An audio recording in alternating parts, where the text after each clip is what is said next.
నమస్తే. ఇన్నాళ్ళు నన్ను సపోర్ట్ చేస్తూ, ఎంకరేజ్ చేస్తూ మీ ప్రేమని నాకు అందిస్తున్న ప్రతి ఒక్కరికి కృతజ్ఞతలు. అలాగే ఈ వీడియో కూడా ఖచ్చితంగా మీకు ఉపయోగపడుతుంది. లైక్, షేర్ అండ్ సబ్స్క్రైబ్ చేసి మీ సపోర్ట్‌ని నాకు అందించండి. అలాగే ఈ వీడియో పట్ల మీకున్న అభిప్రాయాన్ని కామెంట్ సెక్షన్‌లో కామెంట్ చేసి తెలియజేయండి. ఇప్పుడు వీడియోని చూద్దాం. నమస్తే. Welcome to our channel. నేను పద్మిని. ప్రస్తుతంతో పాటు ప్రముఖ ఆధ్యాత్మికవేత్త, జ్యోతిష పండితులు, హస్త సాముద్రిక నిపుణులు, న్యూమరాలజిస్ట్, దుర్గా ఉపాసకురాలు శ్రీమతి పద్మశ్రీ గారు మనతో పాటు ఉన్నారు. మాట్లాడదాం. నమస్కారం అండి. నమస్తే అమ్మా. ఆస్తి డెఫినెట్ గా బోల్డ్ అన్ని కలహాలని తీసుకొస్తుంది. సంతోషం ఉంటుందానంటే ఏమో, ఒకవేళ సిబ్లింగ్స్ ఉంటే కనుక, అన్నదమ్ములు ఉన్నారు, అక్క చెల్లెళ్ళు ఉన్నారు అంటే ఈ ఆస్తి తీసుకొచ్చేటటువంటి తగాదాలు అన్నీ అసలు మొత్తం రిలేషన్ బ్రేక్ అయిపోయి అసలు ఎందుకు వచ్చిందిరా బాబు అని అనిపిస్తుందేమో కానీ, మరి ఆస్తి ఉంటుంది కదా, పెద్దల నుంచి వచ్చింది. చక్కగా పెంపకంలో లోపం లేకపోతే కొట్లాడుకునేటటువంటి పరిస్థితి ఉండదు కదా. చిన్నప్పటి నుంచి మరి ప్రారంధం అనుకోవచ్చు, రకరకాల ఆస్పెక్ట్స్ ఉంటాయి. అయితే మా అన్నయ్యే మమ్మల్ని మోసం చేస్తున్నాడు, తమ్ముడే మోసం చేస్తున్నాడు, అక్కలకి చెల్లెలకి ఆల్రెడీ ఇవ్వాల్సింది ఇచ్చాము అయినా అడుగుతున్నారు. బాధ అనిపిస్తుంది. న్యాయం ఎప్పటికైనా గెలిచి తీరుతుంది, ధర్మమే గెలిచి తీరుతుంది, కట్టి కుడిపే పరిస్థితి ఉంటుంది ఒకవేళ ఇబ్బంది పెడితే అవతల వాళ్ళని. సరే, ఇట్లా ఒకవేళ ఆస్తికి సంబంధించి అన్నదమ్ములు, అక్క చెల్లెళ్ళు కొట్లాడుకుంటున్నారు, కుటుంబంలో రకరకాల కలహాలు ఉన్నాయంటే వీటి నుంచి బయటపడాలంటే ఏం చేయాలండి? చక్కగా ప్రశ్న వేశారమ్మా, చక్కగా అడిగారు. దానికి జవాబు చెప్తాను. అయితే మనం జన్మ జాతకంలో ఏం చెప్తామంటే, ఈ ఆస్తి తగాదాలు కానివ్వండి, అన్నదమ్ముల మధ్య తగాదాలు ఎందుకు వస్తున్నాయి అనేది అంటే, కుజుడు ఏ ప్లేస్ లో ఉన్నాడు ఐడెంటిఫై అవుతుందా? డెఫినెట్ గా అవుతుంది. అయితే 3వ స్థానాన్ని కుటుంబ అన్నదమ్ముల స్థానంగా అంటే కుజుడు కారకత్వం ఈ జాతకంలో. కాబట్టి అసలు కుజుడు ఏ స్థానంలో ఉన్నాడు, ఎలాంటి గ్రహాలతో ఉన్నాడు, ఏ దృష్టితో ఉన్నాడు అనేది కూడా మనం చూస్తాం అనమాట. అలా అంటే ఈ గొడవలు వచ్చిన వాళ్ళు ఖచ్చితంగా జాతకం చూపించుకుంటే ఖచ్చితంగా ఐడెంటిఫై అవుతుంది. పరిహారాలు చెప్పుకుంటే ఎంతో కొంత బాధ నుంచి విముక్తులు అవుతారు. సో సరే, కొంతమంది ఇప్పుడు ఉన్నటువంటి డబ్బు, ధనం మూలం ఇదని జగన్, డబ్బుతోనే ముడిపడింది. రిలేషన్స్ కూడా డబ్బు ఈ భార్యాభర్తల మధ్య రిలేషన్ బాగుండాలన్నా డబ్బే ప్రధానంగా అవుతున్నది. కాబట్టి ఈ ఆస్తి అనేది ఉంటే ఒక బాధ, లేకపోతే ఒక బాధ అంటారు. సో ఈ అన్నదమ్ముల మధ్య ఉండేటువంటి చిన్నప్పుడు చాలా చక్కగా ఒకే తల్లి పెరిగి ఒకే ఇంట్లో ఉండి పెరిగి పెద్దగా మ్యారేజ్ అయిపోయే వరకు సరే, అవతల వాళ్ళ వల్ల చేసుకున్న భార్యల వల్ల ఏదైనా కావచ్చు రీజన్, కాస్త ఉన్నటువంటి ఖర్చుల మూలంగానే ఏదో కావచ్చు, కానీ మొత్తానికి విభేదాలు అయితే వస్తున్నాయి, చాలా వస్తున్నాయి. సో అటువంటి వాటికి పరిహారం చెప్పుకుందాం. ఏం చేస్తారంటే, ఒక 6 మంగళవారాలు ఏం చేస్తారంటే, ఒక అమ్మవారి దేవాలయం ప్రాంగణానికి వెళ్ళి రాహుకాల సమయంలో ఒక మంచి గుమ్మడికాయ, ఈ గోల్డ్ కలర్ ఉంటుంది కదా, తినే గుమ్మడికాయ అది తీసుకొని వెళ్ళండి.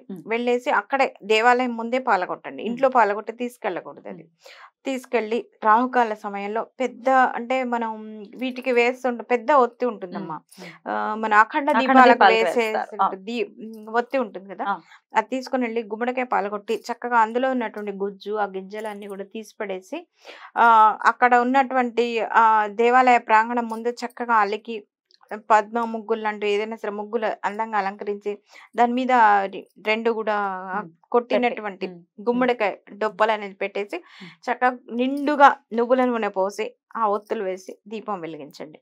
వెలిగించేసి ఆ రాహుకాల సమయంలో దుర్గా అష్టోత్తరం కానీ, కాలభైరవ అష్టోత్తరం చదువుకున్నా కూడా, కాలభైరవుడు కూడా ఇప్పుడు ఉన్నటువంటి కలికాల ప్రభావం నుంచి చాలా బయటపడడానికి అవకాశం చాలా ఉంటుంది అనమాట.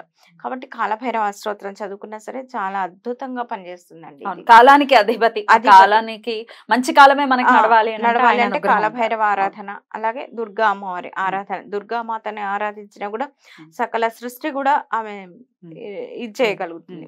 కాబట్టి అమ్మవారి ఆరాధన చేసుకుని చక్కగా ఏం చేస్తారంటే, ఒక మోదుగాకులో ఏదైనా సరే స్వీట్, అంటే ఏదైనా సరే ఇంత ఒక ప్రత్యేకమైనటువంటి దీపాలు కానివ్వండి, ప్రత్యేకమైనటువంటి పూజలు చేసినప్పుడు అలాగే నైవేద్యాలు పెట్టవలసి ఉంటుంది అనమాట.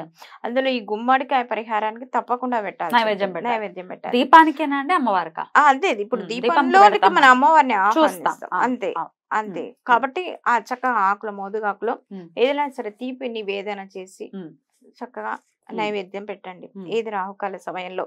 అంటే దాదాపుగా టెంపుల్స్ అన్ని బంద్ అయి ఉంటాయి. 3:30 అంటే అదే అటు ఇటుగా మంగళవారం టైం మధ్యాహ్నం మధ్యాహ్నమే వస్తుంది. కొన్ని దేవాలయాలు తీస్తారు. రాహుకాల టైంలో ఉంటుంది తీస్తారు. అవును. కొంతమంది దేవాలయాలు కొంతమంది తీయరు. పాపం అవును. పూజారులు అప్పటి వరకు చేసి ఉంటారు కాబట్టి క్లోజ్ గానే ఉంటుంది. అయినా సరే దేవాలయం బంద్ ఉన్నా సరే అలా చేసుకొని రావచ్చు. ఆ పరిహారం మీరు చేసుకొని రావచ్చు. అయితే చేసేసి ఇంట్లో చేయడానికి కుదరదండి. ఇంట్లో చేయకూడదు. ఎందుకంటే దేవాలయం యొక్క ప్రత్యేకత అది వేరే ఉంటుంది. మనం ఇంట్లో 100 సార్లు చేసిన దేవాలయంలో ఒక్కసారి చేసిన ఆ పరిహారం అనేది అది వేరే ఉంటుంది. ఆ రిజల్ట్ అనేది. కాబట్టి దేవాలయాల్లో చేస్తేనే ఏ పరిహారం అయినా సరే నేనేం చెప్తానంటే ఏ పరిహారం చేసుకున్నా మీరు దేవాలయానికి వెళ్ళి చేసుకుంటేనే దానికి ఒక ప్రత్యేకమైనటువంటి ఆ రిజల్ట్ అనేది మీకు ఖచ్చితంగా రావడానికి అవకాశం ఉంటుందన్నమాట. అలా చేసుకొని చక్కగా మీరు ఇంటికి వచ్చేటప్పుడు ఎక్కడైనా సరే దారిలో కుక్కలు కనిపిస్తే బెల్లం ముక్క లేదా ఏదైనా స్వీట్ తింటే తింటే అది మీరు స్వీట్ అయినా సరే తినిపించి మీరు చక్కగా ఇంటికి వచ్చేయండి. ఇంటికి వచ్చిన తర్వాత కాళ్ళు కడుక్కొని లోపలికి వచ్చేయండి. ఇలా 6 వారాలు కానీ 7 వారాలు కానీ అంటే మీకు ఆ సంఖ్య అనేది మీ వసతిని బట్టి మీ వీలుని బట్టి కానీ ఖచ్చితంగా 6 సార్లు కానీ 7 సార్లు కానీ చేసుకోవాల్సి ఉంటుంది. ఇలా చేసుకొని కుక్కకి నివేదన చేసి అలాగే దీపాల ముందు ఈ మోదుగాకు ప్రసాదం కనుక పెట్టి స్వీకరించవచ్చు. ఎందుకంటే అది దేవుడికి నివేదన చేసింది కాబట్టి అమ్మవారి నివేదన కాబట్టి శుభ్రంగా మీ కుటుంబ సభ్యుల వరకు స్వీకరించవచ్చు. అది తీసేసుకొని మీరు వస్తూ వస్తూ కుక్కకి అంటే కాలభైరవుడు సాక్షాత్తు కాలభైరవుడే కుక్క కాబట్టి ఆ కాలభైరవుడికి స్వీట్ తినిపించినట్టయితే చాలా అద్భుతమైనటువంటి పరిహారంగా చెప్పవచ్చు. అయితే ఈ పరిహారాన్ని చేసుకున్న వాళ్ళు అన్నదమ్ముల మధ్య కుటుంబ సభ్యుల మధ్య సఖ్యత పెరిగిన వాళ్ళు కూడా చాలా మంది ఉన్నారు. మరి ఏమంటారు కత్తులు తీసుకుని పొడుచుకునేటువంటి స్టేజ్ నుంచి కనీసం మాట్లాడుకునే స్టేజ్ మాటల యుద్ధం వరకు జరిగినా చాలు అక్కడికి మామూలు ఉన్నట్టే మార్పు అయితే వస్తుంది డెఫినెట్ గా. ఇంకా మీరు ఎంత భక్తి శ్రద్ధగా ఆ పరిష్కారం వచ్చేంత వరకు చేసుకుంటే ఇంకా అద్భుతంగా ఉంటుంది. కాబట్టి పరిహారం చేసుకున్నట్టయితే అద్భుతంగా ఉంటుంది. చేసుకోండి. రైట్, తప్పకుండానండి. అయితే ఒకవేళ ఆడవాళ్ళు చేస్తున్నట్టయితే ఆడవాళ్ళు నన్ను గుమ్మడికాయని కొట్టద్దు అని చెప్తూ ఉంటారు. ఎవరి హెల్ప్ అయినా తీసుకుని దాన్ని కొట్టించుకుని అందుకే దంపతులు ఇద్దరు వెళ్ళాలి. దంపతులు ఇద్దరు వెళ్ళి మగవాళ్ళు ఒకవేళ మగవాళ్ళు రారండి మా మగవారు లేని పక్షాల్లో ఇంకా అక్కడ ఎవరితోనైనా సరే కొట్టించి చేసుకోవచ్చు. రైట్ రైట్, అద్భుతం అండి. అయితే ఇంకా గుళ్ళోనే వదిలేస్తాం, ఇంకా గుమ్మడికాయని ఎలాగో తెచ్చుకోం కాబట్టి గుళ్ళోనే వదిలేస్తాం. రైట్, ఇట్లా చేసుకుంటే సిబ్లింగ్స్ మధ్య ఉండేటటువంటి ఇబ్బందుల నుంచి చాలా మంది బయటపడ్డ వాళ్ళు కూడా ఉన్నారనమాట. ఈ పరిహారం చాలా అమోఘంగా అద్భుతంగా పనిచేసిన వాళ్ళు ఉన్నారు. ఒక్కసారి అయిపోయిన తర్వాత ఒకవేళ అన్ని సద్దుమణిగాయి చక్కగా, ఆ తర్వాత గ్రాటిట్యూడ్ ఎలా చూపించాలి అమ్మవారికి? ఇంకేముంటుంది, మనం ఏం చేస్తాం అమ్మవారికి కృతజ్ఞతలు అసలు ఇదనే కాదమ్మా. మనం ఒక గ్లాస్ నీళ్లు తాగినా భగవంతుడికి నమస్కారం తండ్రి నాకు ఇవైనా ఇది చేసావు టైంకి అందించావు కృతజ్ఞతలు అంటే ప్రతిదానికి ప్రకృతికి మనం చూపించేటువంటి ఆ కృతజ్ఞతలు ఉంటాయి చూసారా, అద్భుతంగా అమోఘంగా అంతకు 10 మనకి చేరడానికి అవకాశం ఉంటుంది. కృతజ్ఞతా భావంతో బ్రతకాలి. ఆ శివుడు ఆ సృష్టికర్తకి కృతజ్ఞతలు చెప్పుకుంటూ మనం ప్రతి అడుగు తీసి అడిగేసిన ఇవాళ మనకు ఒక పొజిషన్ వచ్చిందన్నా ఒక మంచి ఒక 10 రూపాయలు వచ్చిందన్నా కూడా ఒక కృతజ్ఞత భగవంతుడు చాలు ఈ రోజు నాకు ఇది ప్రాప్తం ఇచ్చావు చాలు అని చెప్పి కృతజ్ఞతా భావంతో ఎవరైతే జీవిస్తారో ఎవరైతే బ్రతుకుతారో వారికి నిజంగా 10 వస్తుంది అన్నమాట. ఖచ్చితంగా అలా రావాలి. సిబ్లింగ్స్ మధ్య ఖచ్చితంగా ఇబ్బందులు తొలగిపోవాలి. అయితే అమ్మవారి దేవాలయంలో చేస్తాం కాబట్టి చక్కగా అమ్మవారికి పసుపు కుంకుమలు చీర యథాశక్తి చీర కూడా ఇప్పుడు శక్తి మీకు బాగా ఉంటే మంచి చీర పెట్టండి. లేదు మేము మామూలుగా ఏదో ఉన్నాము స్థితి బాగాలేని వాళ్ళు మామూలుగా వారి స్థితికి తగ్గినట్టే చేసుకోవాలి. చేసుకుని అమ్మవారికి పసుపు కుంకుమ ఇస్తే చాలట, చాలా తృప్తి చెందుతారట అమ్మవారు. నువ్వు ఏం చీర పెట్టావు అనేది కూడా చూడ, ఆహా నా గురించి పసుపు కుంకుమలు తెస్తున్నారు నా పుట్టింటి సారేలాగా అని చెప్పి చాలా ఆనందపడతారు అమ్మవారు.